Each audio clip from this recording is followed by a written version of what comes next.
Pemirsa, terima kasih Anda masih terus menyaksikan NTV Prime. Kita lanjutkan perbincangan. Saya ke Mas Asrari lagi. Mas Asrari, kalau kemudian apakah ini bisa diukur atau tidak ya, saya tidak tahu. Tapi Hmm, kira-kira apa dampak cerita-cerita ala militer yang hmm, kita saksikan 3 hari di hmm. Magelang itu terhadap kemudian kredibilitas dan otoritas para menteri? Ya, kalau soal cerita militer memang diulas netizen, Mbak. Ada beberapa mereka yang meyakini bahwa cita rasa kabinet Prabowo Gibran itu amat-amat militer gitu.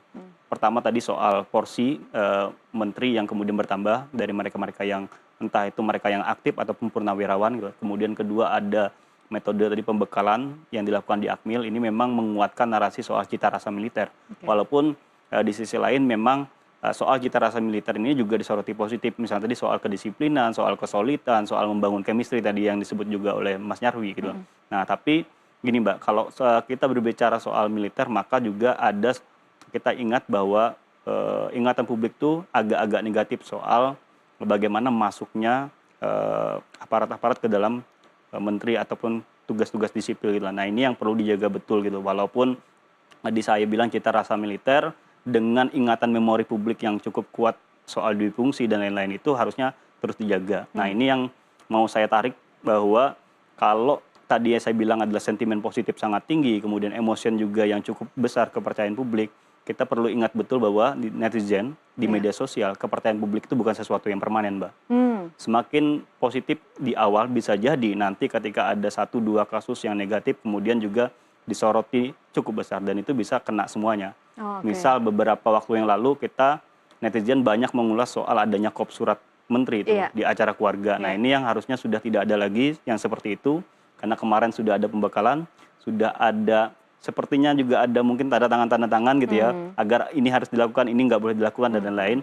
Nah, ini yang penting. Oke. Karena kalau sudah berani unboxing, berani direview juga oleh netizen, berani juga kemudian dikritik ketika hasil reviewnya jelek gitu kan. Jadi 3 hari yang positif kemarin sebenarnya modal bagus tapi juga modal yang cukup berisiko berarti ya? Beresiko ketika tidak dijaga dengan baik. Oke, baik. Saya ke Mas Nyarwi. Mas Nyarwi, kalau Anda sendiri melihatnya bagaimana cukup masif ya menteri-menteri yang aktif di sosial media membagikan cerita. Ini menurut Anda akan menjadi sesuatu yang baik untuk pola komunikasi bisa menyerap langsung dari masyarakat atau justru ini sebenarnya sesuatu yang juga harus hati-hati ketika mereka membagikan momen-momen bekerjanya?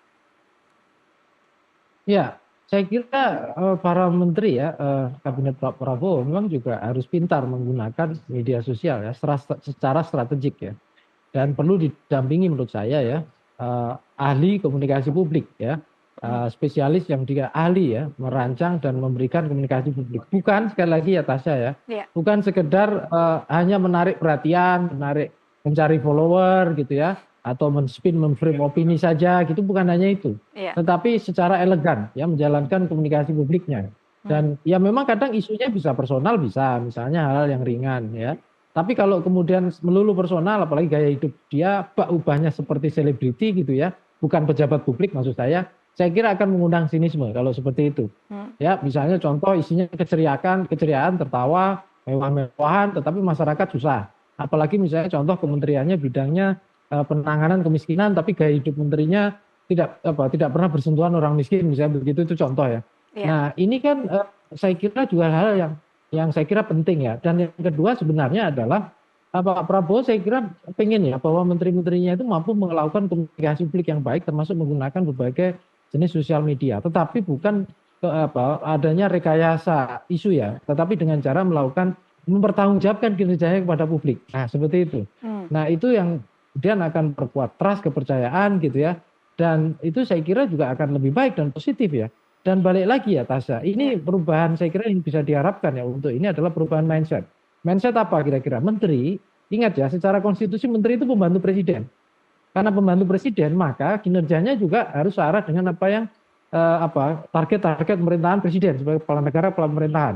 Nah, jangan lagi muncul mindset bahwa kementerian itu menteri itu seperti raja atau seperti negara di dalam negara ya, kemudian bisa menggunakan seenaknya termasuk kop surat gitu misalnya begitu. Nah itu harus dihilangkan mindset itu. Menteri itu pelayan, ya pelayan publik kan gitu. Ya kita bekerja untuk melayani publik sesuai dengan bidang-bidangnya itu, mencapai target yang diinginkan sebagai presiden, sebagai top leader. Saya kira itu yang lebih penting ya, Tasya. Oke, jadi memang kalau Mas Nyarwi justru menyarankan harus ada ya panduan atau kriteria atau strategi bagi para menteri yang menjadi sesuatu yang seragam di antara mereka tentang apa yang boleh dibagi dan apa yang tidak boleh dibagi, begitu Mas Nyarwi? Iya, iya. Artinya bukan masalah apa yang dibagi tidak dibagi, tetapi melakukan komunikasi publik secara strategiknya. Oke. Jadi topik apa yang memang menjadi tanggung jawab kementerian, apa program yang dilakukannya, gitu ya. Bentuk kinerja seperti apa, capaiannya kayak apa dan lain-lain.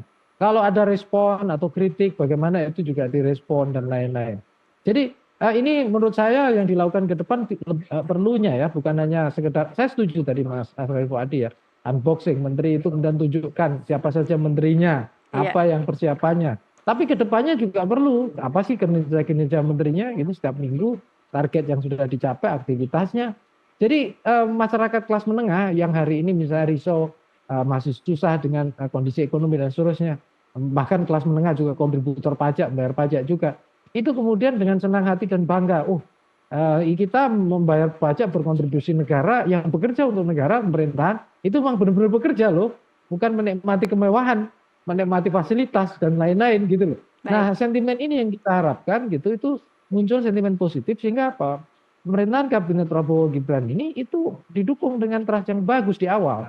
Ya, kemudian punya semangat kerja yang bagus sehingga berbagai tantangan yang real, yang nyata yang sudah kita hadapi, pertumbuhan ekonomi yang masih bergerak kurang lebih 5% itu segera melejit gitu ya. Kondisi yang lain-lain itu juga berubah seperti itu.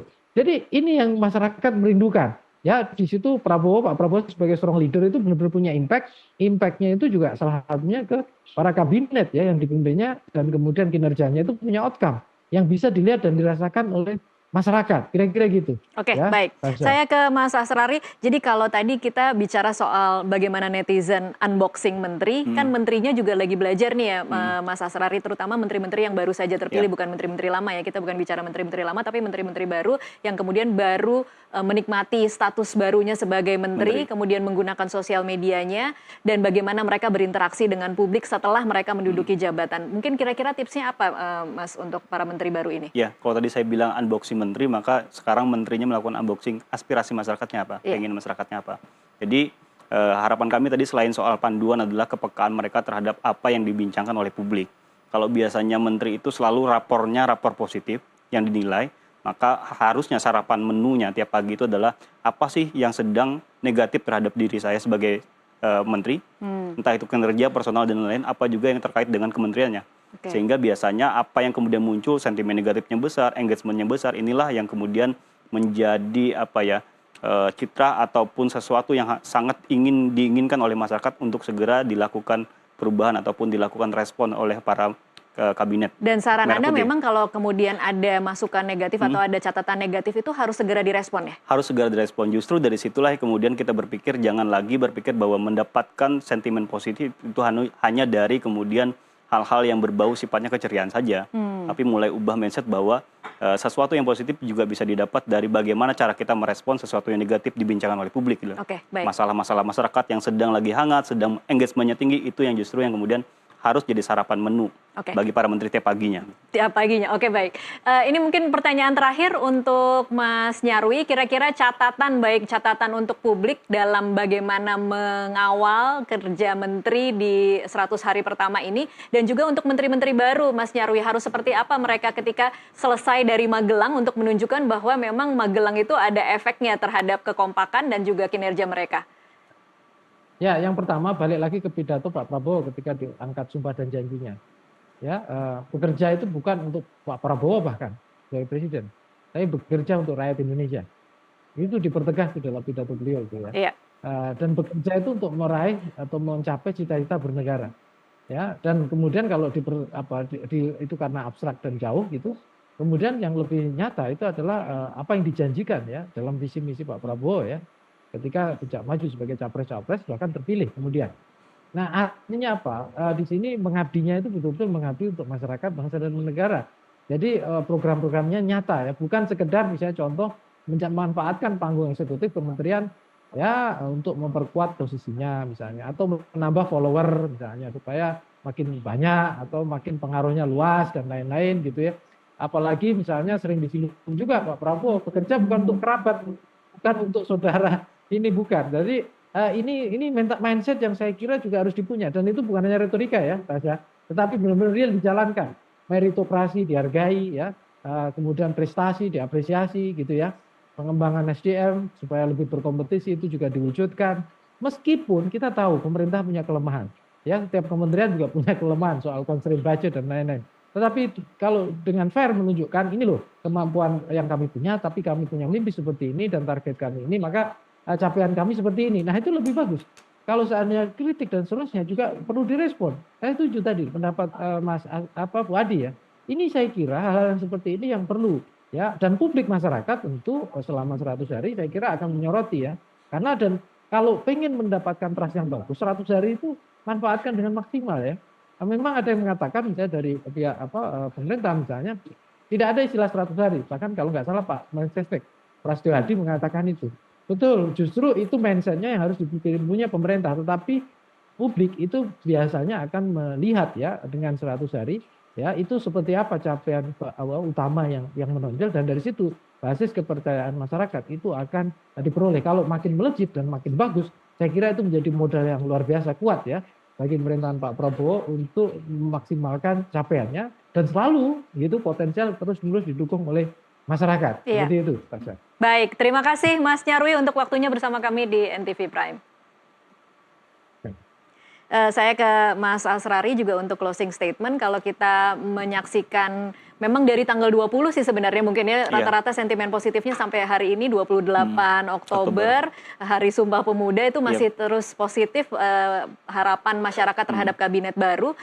Menurut Anda kira-kira apakah tren positif dan engagement tinggi terhadap para menteri ini akan terus berlanjut atau memang hanya kemarin per event aja atau seperti apa kira-kira Mas? Tergantung dengan kinerja mereka nanti ya, gitu ya. Apakah kemudian apa yang kemudian terlihat di Akmil kemarin solidaritas mereka itu tetap terjaga atau justru adanya kemudian tumpang tindih kebijakan dan lain-lain. Mengingat mereka ini kan kabinet-kabinet yang terbentuk adalah banyak kementerian yang kemudian dipecah sebenarnya dari kementerian yang sebelumnya sudah ada. Nah ini memang sedikit agak sulit kemudian yang harus dilakukan oleh pemerintahan baru ini. Kemudian yang kedua soal anggaran tadi yang sempat disinggung juga. Ketika anggaran yang kemudian kecil ini bisa dimanfaatkan dengan baik, yang tadi saya bilang bahwa bagaimana respon-respon negatif dari masyarakat justru jangan dihindari, justru itulah yang harus menjadi tugas kinerja utama mereka. Kalau ditanya 100 kinerjanya harus ngapain, ya tadi menjawab sentimen negatif dari publik terhadap dirinya, terhadap kementeriannya, terhadap Prabowo Gibran. Iya, jadi kalau statement Pak Prabowo kemudian menjawab bahwa oh ini anggarannya dari dompet pribadi saya itu sudah cukup bagus untuk merespon kritikan-kritikan dari publik berarti ya. Soal anggaran kerja Akmil ya. Ya, soal kegiatan di situ cukup bagus. Tapi yang tadi kan ditanyakan bahwa bagaimana menjaga trust publik ini terus kemudian ada bahkan lebih dari 100 hari. Nah, itu tadi yang saya bilang bahwa harusnya mindsetnya diubah. Justru jangan berharap lagi pasca ini melihat terus-terusan sesuatu yang positif, tapi justru yang negatif itu jadi harapan utama. Gitu. Oke.